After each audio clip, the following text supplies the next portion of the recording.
तो अब तक हमने देख लिया कि एक गुड प्रोग्राम और प्रोग्रामिंग टेक्निक्स के अच्छे क्या होता है। अब हम देखेंगे कि प्रॉब्लम जो हम सॉल्व कर रहे हैं उसके टेक्निक्स क्या होते हैं। सबसे पहले प्रॉब्लम सॉल्विंग मेथोडोलॉजी में हमारे पास आता है understanding the problem.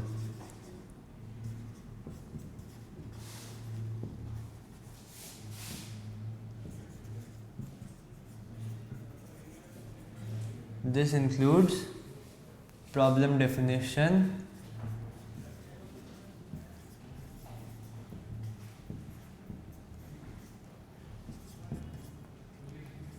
specification of input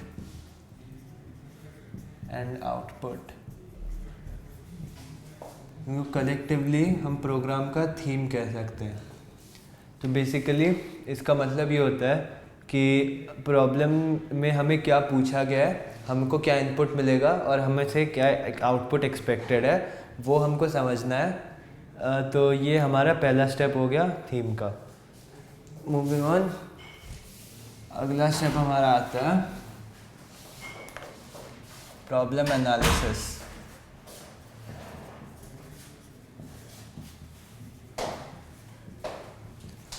This includes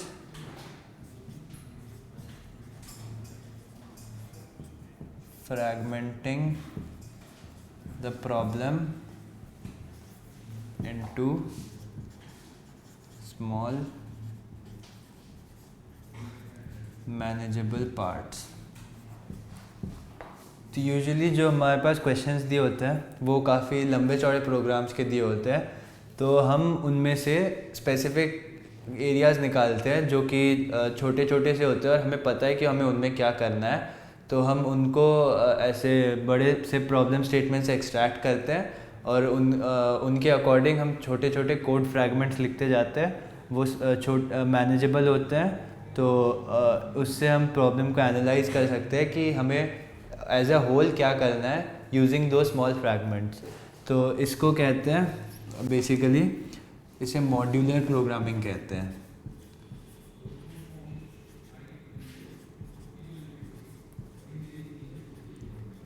इसके दो टाइप्स होते हैं।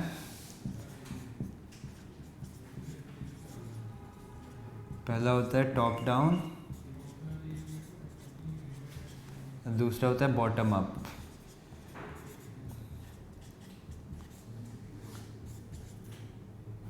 Just as a name suggest, top down का मतलब ये होता है कि हम जो हमारे पास पूरी बड़ी सी प्रॉब्लम स्टेटमेंट दी हुई है उसको हम पहले हाफ में ब्रेक करेंगे कि पहले हमें ये करना है उसके बाद ये करना है, एंड ऐसे करते करते हम उसको ब्रेक करते जाएंगे अनटिल एंड अनलेस हमारे पास इतने छोटे फ्रैगमेंट्स हो जाए कि जो मतलब इंट्रिंसिकली अंडरस्टैंडेबल है एंड उनको हम और छोटे फ्रैगमेंट्स में नहीं ब्रेक कर सकते। उसे टॉप डाउन प्रोग्रामिंग कहेंगे। बॉटम अप इसका जस्ट उल्टा होगा। इट विल मीन दैट जो हमारे पास प्रोग्राम दी हुई है उसको हम एग्जिस्टिंग जो हमारे पास लाइब्रेरी से प्रिमिटिव्स है उसको यूज़ करके हम पूरे प्रोग्राम को कंस्ट्रक्ट करेंगे। That will constitute the bottom up modular programming. ठीक है, we are done with program analysis, problem analysis. Moving on, we have designing the problem.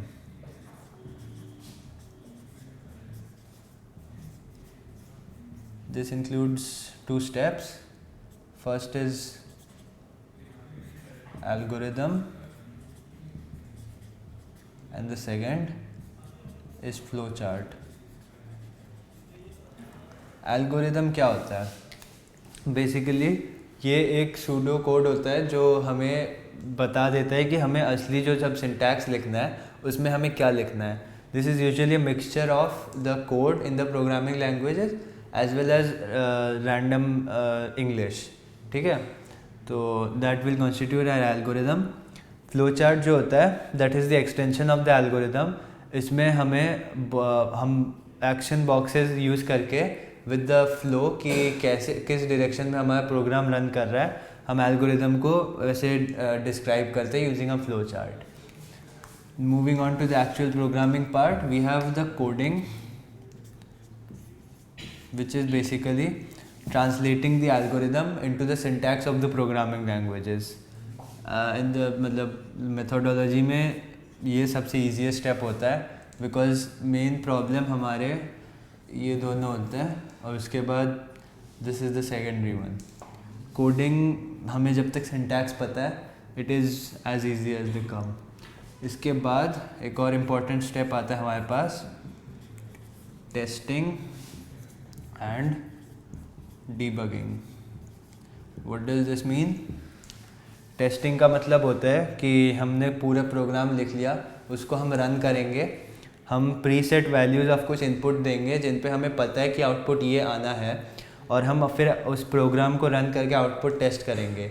अगर उन इनपुट पे वही आउटपुट आ रहा है तो हमें पता चल जाएगा कि प्रोग्राम करेक्टली रन कर रहा है। This is called testing. And अगर हमें पता चल रहा है कि प्रोग्राम सही से रन नहीं कर रहा है, that means there are some errors, तो finding and removing those error constitute debugging. Debugging में 3 टाइप के एरर्स आते हैं, टाइप्स ऑफ एरर्स। सबसे पहला होता है syntax, then there is logical, and the third is run time.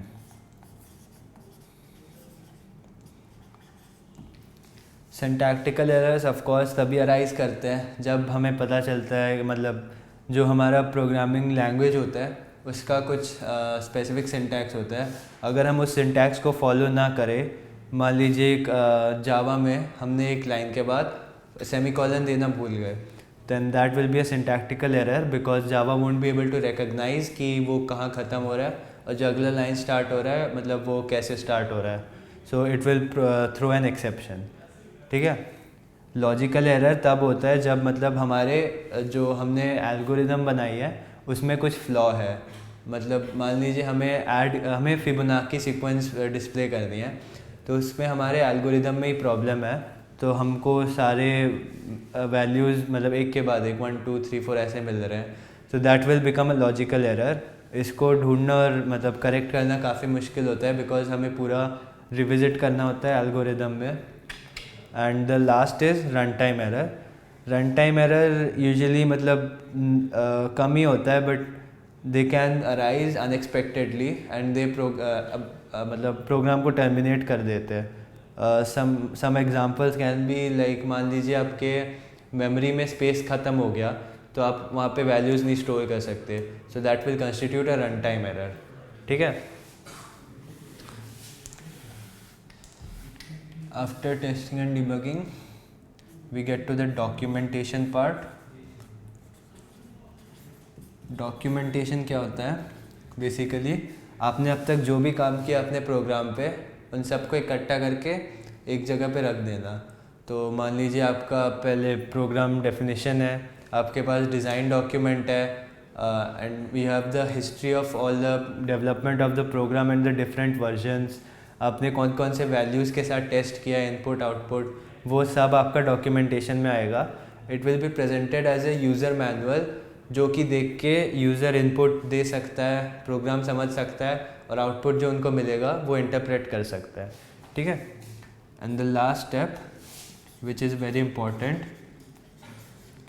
Is programme maintenance.